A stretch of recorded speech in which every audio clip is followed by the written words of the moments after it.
Hi, welcome back to Quantum Habits. In today's video, we are going to talk about the popular book Atomic Habits. The book describes atomic habits as small habits you can create to massively improve your life and get better results. Over 1 million readers have read this book to help them improve their sleep, relationships, health, and wealth.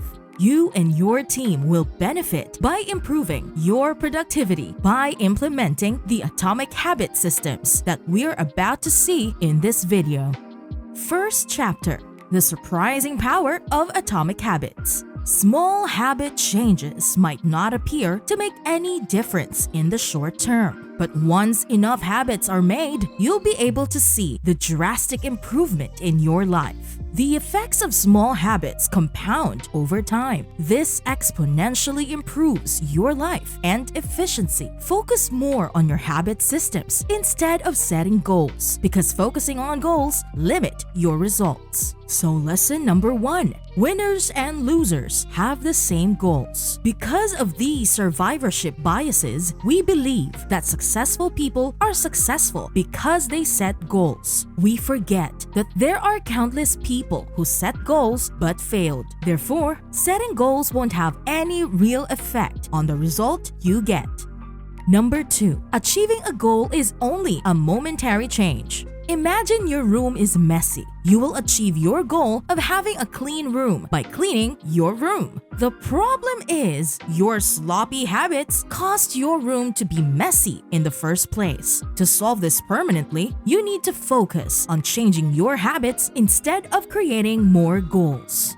Number 3. Goals restrict happiness. You set goals because you want to feel happy when you achieve them. The problem with this mentality is that you'll never achieve happiness. You will always delay it until you have achieved your next goal. Number 4. They stop improving. Most people set goals, then once they achieve them, they stop improving. Let's move on to Chapter 2. How your habits shape your identity.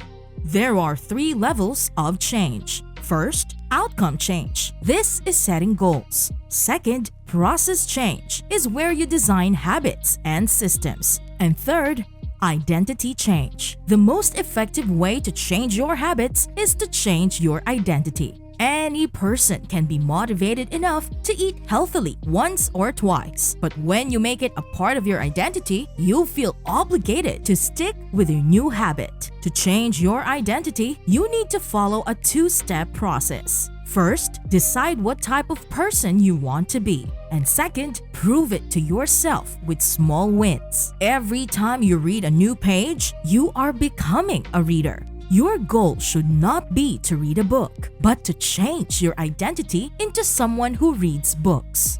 Chapter 3. How to build better habits. A habit is a behavior that has been repeated so many times it becomes automatic. The purpose of habits is to solve recurring problems efficiently. So for example, your problem could be that you are hungry, so you make a sandwich. You've already made a sandwich 1,000 times, so you don't have to think or use a lot of energy to make one. This habit is a feedback loop that involves 4 steps. Number 1 is the cue. You get hungry. 2. The craving. You get the desire to eat a sandwich. 3. The response. You make a sandwich. And 4. The reward. You eat it and satisfy your hunger. So let's say that instead of eating sandwiches, you want to eat a salad to lose weight. The 4 laws of behavior change are simple server roles you can use to change your habits. Here they are. First, make the cue obvious. Place the salad or ingredients in plain view where you're able to constantly see it. Number 2, make the craving attractive. Keep your fridge stocked with the freshest ingredients for the salad. Number 3, make the response easy. Keep your kitchen clean so you can quickly prepare the salad or have the salad already prepared in a container. Make the rewards satisfying. Always use your favorite ingredients so you will enjoy them. Chapter 4. The Man Who Didn't Look Right. Your habits are so automatic, you're often unaware you're in a habit loop. Therefore, to change that habit, you first need to be aware of all of your behaviors. Verbalizing all your actions can point out all bad habits. This is known as point and quote. So for example, when you feel hungry, tell yourself out loud that you're hungry. By using the system, you will notice when the habit happens. Another way to use the point and quote process is to keep a scorecard. Write down what you do each day. For example, if you want to change your eating habits, write down what and when you eat during the day. This will raise your awareness. Chapter 5. The best way to start a new habit. The two most common cues are time and location. To create a new habit, we need an implementation intention. The implementation intention formula is this: I will do this habit at this time in this location. For example, I will work out at 6 p.m. in my backyard. This will allow you to set a specific time and location that fits your schedule so that you won't have any excuses. To make these habits easier, you can use habit stacking. Habit stacking is used to pair a new habit with a current habit. The habit stacking formula is after I do this habit, I will do this new habit. For example, after I brush my teeth, I will floss, or after I eat breakfast, I will drink a glass of water. Chapter 6. Environment matters more. Motivation is overrated. The environment often matters more. Building habits in a new environment is easier because you will not be reminded of all cues. Every habit is started by a cue. We tend to know these cues at a standoff. Therefore, make the cues of good habits obvious in your environment. For example, put your gym clothes where you constantly see them. The economist Hawkins Stern describes an idea. He quotes suggestions in impulsive buying, which is tricking the shopper to see the product for the first time and visualize a need for it. For example, items at eye level tend to be purchased more than those down on the floor. The more available a product or service is, the more likely you are to buy it.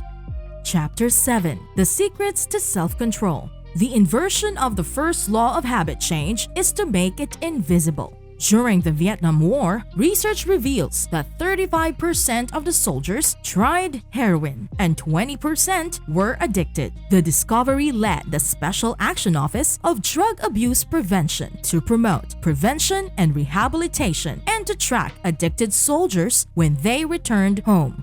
They found out that when soldiers who have been heroin users returned home, only 5% of them became re-addicted within a year, and just 12% relapse within 3 years. In other words, 9 of 10 soldiers who used heroin in Vietnam eliminated their addiction nearly overnight. This revealed that addictions can dissolve if there's a radical change in the environment. In Vietnam, soldiers spend all day surrounded by cues triggering heroin use. It was easy to access. They were under the constant stress of wars, and they took friendships with a soldier who are also heroin users. Once the soldier returned to the US, there were no cues to trigger the addiction anymore. To get more self-control, you need to spend less time in a tempting situation. Do not rely on willpower alone. For example, don't follow Instagram models if you want to quit pornography. Seeing a sexy picture could tempt you to watch pornography. Chapter 8. How to make a habit irresistible. The second law of behavior change is make it attractive. Habits are a feedback loop. It is the anticipation of a reward and not the reward itself that gives us the motivation to do something. Your brain has more neurons allocated for wanting a reward than for liking them. Researchers found that 100% of the nucleus accumbens brain region is activated during wanting, while 10% of the region is activated during liking an activity. You can use this motivation you get from craving a reward to bundle it with a task you need to do. This is called temptation bundling. Temptation bundling can be used to make your habits more attractive. The technique is to pair an action you want to do and an action you need to do. For example, you need to clean your room. Bundle it with listening to your favorite music. Chapter 9. The role of family and friends in shaping your habits. People have a strong desire to fit in and belong to the tribe. Therefore, we usually adopt the habits that our culture has. We tend to copy the habits of 3 social groups: the close, family, and friends; the many, the tribe; and the powerful, those with status and prestige. To build better habits, make friends with or join a culture where your desired behavior is their normal behavior and where you already have something in common with the group. Certain behavior makes people respect and praise us, and we find it attractive. Chapter 10. How to find and fix the causes of your bad habits. The inversion of the second law of behavior change is to make it unattractive. Highlights the negatives of a bad habit. Habits are attractive after we associate them with positive feelings and unattractive when we associate them with negative feelings. For example, constantly reading about the dangers of smoking makes it an unattractive habit. Thank you for watching. Tomorrow, we will be listing the next 10 habits. Like and subscribe so you don't miss out.